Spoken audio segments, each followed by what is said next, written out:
واقعہ کربلا تاریخ اسلام کا وہ اندھوناک سانحہ ہے جو 10 محرم الحرام 61 ہجری کو عراق میں کربلا کے مقام پر پیش آیا۔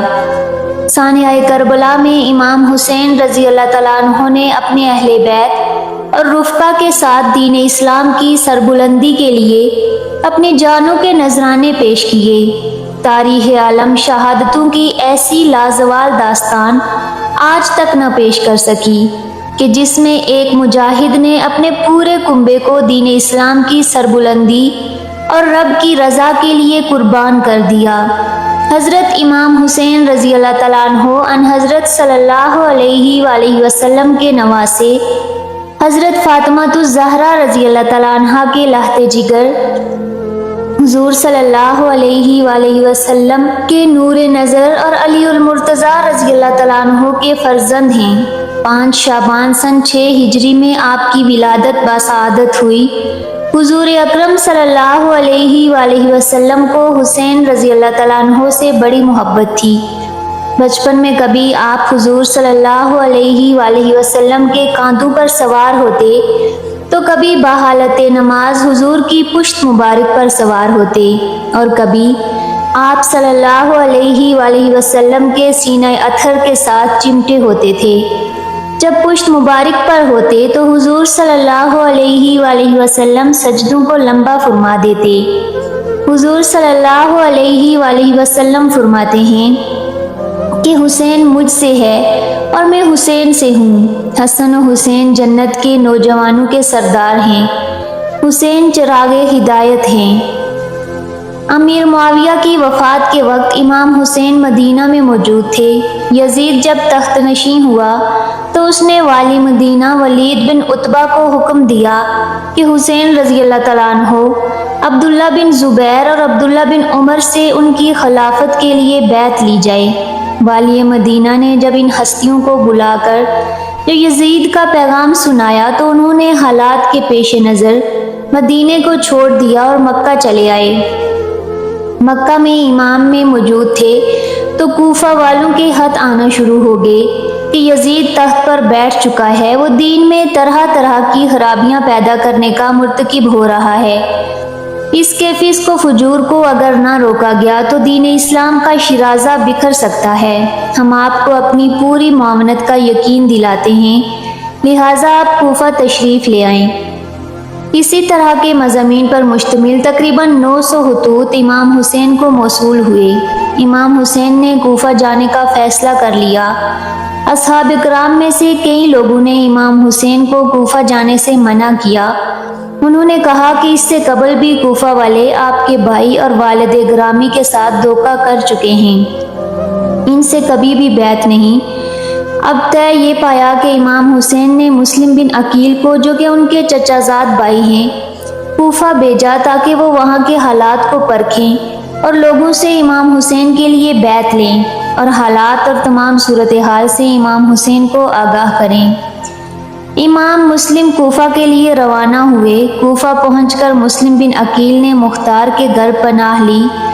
بیعت شروع ہوئی تو تقریباً 12,000 کوفیوں نے آپ کے ہاتھ پر امام حسین کے لیے بیعت کی۔ مسلم بن عقیل نے امام حسین کو خط لکھا کہ حالات سازگار ہیں، فوراً تشریف لے آئیں۔ امام اپنے 72 اصحاب کو لے کر کوفہ کی جانب روانہ ہوئے۔ 72 مرد و زن کا قافلہ ترتیب دے ڈالا، یعنی نظام کرب و بلا ترتیب دے ڈالا۔ امام کوفہ کے لیے روانہ ہوئے تو ادھر کوفہ کے حالات اچانک تبدیل ہو چکے تھے۔ مسلم بن عقیل کی بیعت کی خبر جب یزید تک پہنچی تو اس نے عبید اللہ بن زیاد کو کوفے کا والی مقرر کیا۔ عبید اللہ بن زیاد ظالم ترین شخص تھا۔ اس نے کوفیوں کو ڈرایا دھمکایا اور کہا کہ جس نے بھی یزید کی بیعت توڑ دی تو میں کوڑے اور تلوار سے کام لوں گا۔ کوفیوں نے پینترا بدلنا شروع کیا اور بیعت سے پیچھے ہٹ گئے۔ اسی دوران امام مسلم اکیلے رہ گئے اور جاسوسوں کے سبب گرفتار ہوئے۔ عبید اللہ بن زیاد نے ان کا سر کاٹ کر دارالامارات سے نیچے پھینک دیا۔ امام حسین کوفے کی جانب عازم سفر ہوئے تو راستے میں فرزدق شاعر ملا، یہ کوفہ سے آ رہا تھا۔ اس نے امام حسین سے کہا کہ کوفیوں نے عقیل سے کی گئی آپ کی بیعت توڑ دی اور امام عقیل کو شہید کر دیا گیا ہے۔ کوفی وہ لوگ ہیں جن کے دل تو آپ کے ساتھ ہیں لیکن تلوار بنو امیہ کے ساتھ۔ امام نے اصحاب سے مشورہ کیا تو کچھ لوگوں نے کہا کہ واپس لوٹ جانا چاہیے۔ مسلم بن عقیل کے قرابت داروں نے کہا کہ ہم عقیل کا قصاص لیں گے۔ امام کا قافلہ کوفہ کی جانب روانہ ہو گیا۔ سب سے پہلے حرب بن یزید نے امام کا راستہ روکا۔ اس کے بعد عبید اللہ بن زیاد نے 4000 کی مزید کمک دے کر عمر بن سعد کو حضرت حسین رضی اللہ تعالیٰ عنہ کے مقابلے پر بھیجا۔ امام حسین نے ان کے سامنے اپنی شرائط پیش کی کہ یا مجھے یزید کے پاس جانے دیا جائے یا واپس جانے دیا جائے، یا جہاں کسی سرحد پر جہاد ہو رہا ہو وہاں کی جانب جانے دیا جائے۔ امام حسین نے کوفیوں کے خطوط کے وہ تھیلے بھی عمر بن سعد کو دکھائے جو انہوں نے امام کو آنے کے لیے لکھے تھے۔ عمر بن سعد نے عبداللہ بن زیاد کو خط لکھا اور حسین کی 3 شرائط بیان کی، تو عبداللہ بن زیاد بھی مطمئن ہوا کہ معاملہ بات چیت کے ذریعے حل ہو جائے گا۔ شمر ذی الجوشن جو اس وقت دربار میں موجود تھا، اس نے عبید اللہ بن زیاد سے کہا کہ کیا آپ حسین کو دوبارہ مہلت فراہم کر رہے ہیں کہ وہ آئندہ بھاری طاقت اور جمعیت اکٹھا کر کے ہمارے مقابلہ پر آ جائے؟ اگر آج امام حسین کو جانے دیا تو آپ لوگ ان پر کبھی قابو نہیں پا سکو گے۔ شمر کے ان الفاظ نے عبید اللہ بن زیاد کے ذہن کو تبدیل کر دیا۔ اس نے شمر کو خط بھیجا اور کہا کہ یہ خط عمر بن سعد کو دینا، اگر وہ ہمارے حکم کو بجا لائے تو ٹھیک، ورنہ اس کو قتل کر کے خود لشکر کے امیر بن جانا۔ 7 محرم کو امام حسین کے لشکر پر پانی بند کر دیا گیا۔ دریا فرات ٹھاٹے مارتا ہے اور وہاں سے حسین رضی اللہ تعالیٰ عنہ یا ان کا کوئی بھی لشکری پانی نہیں پی سکتا۔ فوج اشکیا فرات کے کنارے موجود ہیں۔ حسین پر پانی کی مکمل بندش ہے۔ جناب میر انیس اپنے مرثیہ میں اس منظر کو کچھ اس طرح بیان کرتے ہیں: حاکم کا حکم یہ ہے کہ پانی بشر پئیں، گھوڑے پئیں، سوار پئیں، جانور پئیں، جو تشنہ لب جان ہیں سب آن کر پئیں۔ کافر طلب کیں تو تب منع نہ کیجیو، بس فاطمہ کے لال کو پانی نہ دیجیو۔ یہاں پانی کی بندش ہوئی تو اس کیفیت کو بھی شاعر نے اپنے الفاظ میں کچھ یوں بیان کیا: وعدہ تو کرنا آتا ہے، وعدے کو پورا کون کرے؟ سر دے کے جان و جگر دے کے دیکھو تو ایسا کون کرے؟ فرماتے تھے شاہ کرب و بلا، جنت کا سودا کون کرے؟ شبیر نے ہنس کر فرمایا: پانی کی تمنا کون کرے؟ عباس علی یہ بول اٹھے: پانی نہ ملے تو کیا غم ہے، ہم خلد میں جا کر دیکھیں گے کوثر پر قبضہ کون کرے۔ 9 محرم کو شمر کربلا پہنچ گیا۔ امام حسین کی کچھ دیر کے لیے آنکھ لگی تو اٹھ کر اپنی صاحبزادی حضرت زینب سے کہا کہ مجھے خواب میں رسول اکرم صلی اللہ علیہ وآلہ وسلم کی زیارت ہوئی ہے اور انہوں نے کہا ہے کہ تم ہم سے ملنے والے ہو۔ اس کے بعد امام حسین نے اپنے اصحاب کے سامنے ایک تقریر کی، ان کا شکریہ ادا کیا اور کہا کہ تم نے میرا بڑا ساتھ دیا ہے، یہ فوج اشکیا میرے خون کی پیاسی ہے۔ میں حسین تمہیں یہ کہتا ہوں کہ تم لوگ رات کے اندھیرے میں واپس چلے جاؤ اور عورتوں اور بچوں کو بھی ساتھ لے کر چلے جاؤ۔ امام حسین نے فرمایا کہ بیٹا علی اکبر، چراغ کو گل کر دو، اور اصحاب سے کہا کہ وہاں اگر کوئی پوچھے کہ حسین کو تنہا کیوں چھوڑا تو کہہ دینا عورتوں اور بچوں کی وجہ سے ہمیں حسین نے واپس کر دیا۔ جب چراغ دوبارہ جلایا گیا تو تمام اصحاب موجود تھے اور کوئی بھی واپس جانے کے لیے تیار نہ تھا۔ زہیر بن کین نے کہا کہ اے امام حسین، اگر دشمن ہمارے جسم کو کینچیوں سے بھی کترے کترے کر دے تو پھر بھی ہم آپ کی مدد سے پیچھے نہ ہٹیں گے۔ 10 محرم کی صبح حر نے یزیدی لشکر کو چھوڑ کر امام کے لشکر میں شمولیت اختیار کر لی۔ امام نے دشمن فوج کے سامنے خطبہ دیا، پہلے اپنے اہل بیت کے مناقب بیان کیے، پھر اپنے بارے میں نبی صلی اللہ علیہ وآلہ وسلم کی احادیث بیان کی۔ فرمایا کہ ہم شباب اہل جنت ہیں۔ حضور کے نواسے اور بطول و علی کے بیٹے ہیں۔ تمہارے لیے کسی طور پر بھی جائز نہیں کہ میرے خون سے اپنے ہاتھ رنگ دو۔ کیا میں نے کسی کو قتل کیا ہے جس کے قصاص میں تم مجھے قتل کر رہے ہو؟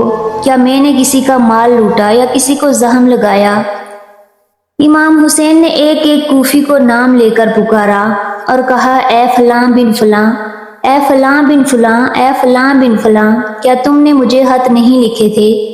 کیا مجھے آنے کا نہیں بولا تھا؟